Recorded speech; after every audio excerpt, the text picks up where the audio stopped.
सनातन यात्रा के दौरान ग्राम शकरपुर पहुंचे श्री अनिल कृष्ण महाराज। नमस्कार, मैं चाहत। खबर उत्तर प्रदेश के अमरोहा से, जहां ग्राम शकरपुर ग्रामीणों से वार्ता हेतु पहुंचे राष्ट्रीय अध्यक्ष पीठाधीश्वर श्री अनिल कृष्ण महाराज। बताते चले, उन्होंने लोगों से वार्ता कर अपने विचार साझा करते हुए लोगों को धर्म व एकता के प्रति जागरूक किया। भारत माता की जय। जय हिंदू राष्ट्र। राष्ट्रीय हिंदू रक्षा सेना के तत्वावधान में सनातन धर्म के लिए समय समय पर अनेक कार्यक्रम चलते रहते हैं।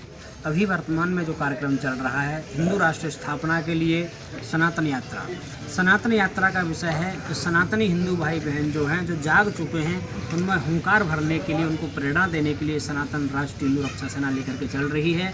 और ये यात्रा हरिद्वार से प्रारंभ होकर के हरिद्वार के जो हमारे महापुरुष हैं सभी का आशीर्वाद लेकर के, सबकी प्रेरणा लेकर के, सबका मार्गदर्शन प्राप्त करके और हम लोग हरिद्वार से निकले हुए हैं। और ये आज यहाँ गजरोड़ा में हमारे कपिल शर्मा जी के नेतृत्व में ये कार्यक्रम यहाँ रखा गया है इनके गांव शकरपुर में। और मैं यही चाहता हूं कि जिस तरीके से कपिल जी अपने गांव के सनातनी योद्धाओं को एकत्रित कर रहे हैं, तो संपूर्ण भारत में हर एक गांव में, हर एक शहर में ऐसे ही सनातनी भाई हमको मिलते जाएं। जब ऐसे युवा मिलते हैं तो बहुत गर्व होता है कि सनातन को जगाने का यह कार्य कर रहे हैं। और जब ये सनातन के लिए ऐसे लोगों को इकट्ठा करके एकत्रित होते हैं तो यही हमारी सबसे बड़ी शक्ति है। और यही शक्ति, यही ऊर्जा हमको सनातन धर्म के योद्धाओं को जगाने का भी कार्य करती है।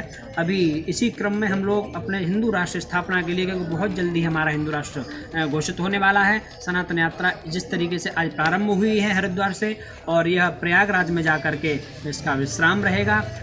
विगत बीच समय में इसका कहीं कहीं विश्राम भी रहेगा। जैसे कोई गोष्ठी भी हो रही हैं तो 1-2 दिन होता है गोष्ठी के लिए। जैसे अभी हमारा वृंदावन में गोष्ठी है 9 तारीख को, उसके बाद में आगे कार्यक्रम है। तो इसी तरीके से क्रम से हम लोग चलते जाएंगे सनातन धर्म की इस पताका को लहराते हुए और प्रयागराज पहुँचेंगे। जैसे पतित पावनी माँ गंगा का संगम हो जाता है प्रयागराज में जाकर के, ऐसे ही हम सब सनातनी हिंदुओं को इकट्ठा करेंगे, जगह जगह जाकर के, गांव-गांव, शहर में जाकर के जगाएंगे। और जब सभी एकत्रित हो जाएंगे तो सभी का समागम करके और एक ऐसा संगम होगा कि सभी उस दिन मिल करके, और हिंदू शब्द की जब गर्जना गूंजेगी, जब हिंदू शेर गूंजेगा, तो उसी दिन हिंदू राष्ट्र की स्थापना हो जाएगी।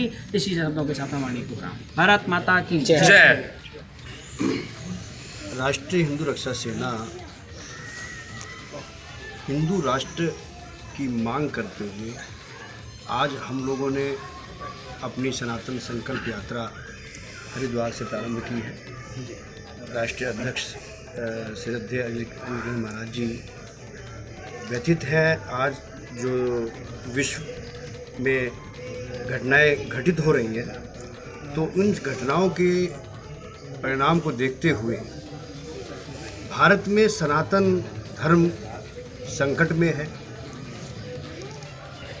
और हिंदुओं को जगाने के लिए हम लोग हिंदू राष्ट्र घोषित हो, इस संकल्प हेतु संतों का आशीर्वाद प्राप्त करके पूरे भारत में प्रत्येक गांव में प्रत्येक हिंदू के दरवाजे पर जाकर उसको जगाने का काम करेंगे। और जब तक लिखित रूप में भारत को हिंदू राष्ट्र घोषित नहीं हो जाता है, तब तक हमारा ये अभियान नहीं रुकेगा। आप कहाँ और कब बैठक करेंगे? कितनी बैठक? इस समय बैठक नहीं, इस समय तो यात्रा चल रही है। और यात्रा में जहाँ जब जो पड़ाव मिलता है, हमने प्रत्येक नगर में जाकर, प्रत्येक गांव में जाकर इस संकल्प को पूरा करने का जो अभियान छेड़ रखा है, उसके लिए हम प्रत्येक गांव में भारत के जाएंगे।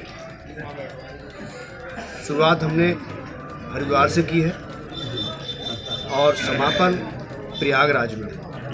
जी, वर्तमान में अभी इजराइल और हमास को लेकर, वो फिलिस्तीन को लेकर काफ़ी चर्चाएं हो रही हैं, इसको लेकर क्या कहना चाहोगे? देखिए, इजराइल और फिलिस्तीन में जो इस समय युद्ध चल रहा है, उस युद्ध से पूरे विश्व को एक सबक लेने की आवश्यकता है। क्योंकि ये युद्ध केवल एक गाजा पट्टी में नहीं चल रहा। आज हिंदुस्तान में लगभग 300 से ज़्यादा गाजा पट्टियाँ हैं। जो मुस्लिम बाहुल्य क्षेत्र हैं वो सब गाजा पट्टी हैं। और आप देख रहे हैं वहाँ जहाँ जहाँ मुस्लिम संख्या बढ़ी, वहाँ हिंदुओं का शोषण हुआ, चाहे वो कश्मीर हो, चाहे वो हिंदुस्तान के मुस्लिम बहुल इलाके हैं।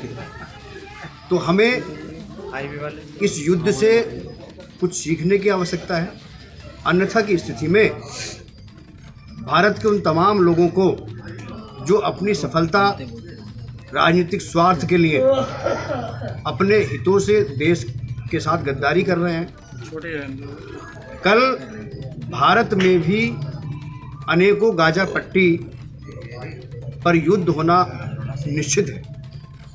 अगर समय रहते हमारा समाज और हमारी सरकारें नहीं चेती तो निश्चित रूप से इसका देश पर बहुत दूरगामी परिणाम होगा। हमारे चैनल के माध्यम से युवाओं को क्या संदेश देना? मैं अपने युवाओं को आपके चैनल के माध्यम से यही संदेश देना चाहता हूँ, नेशन फर्स्ट, सर्वप्रथम राष्ट्र है और राष्ट्र को विकास के रास्ते पर ले जाने के लिए युवा को अपने टैलेंट, अपने हुनर, अपनी शिक्षा, अपने संस्कारों को मजबूत करते हुए इस देश की सफलता में अपना योगदान देने के लिए अपने आप को तैयार करना चाहिए। कैमरामैन जतिन के साथ मैं चाहत, RTN1 अमरोहा।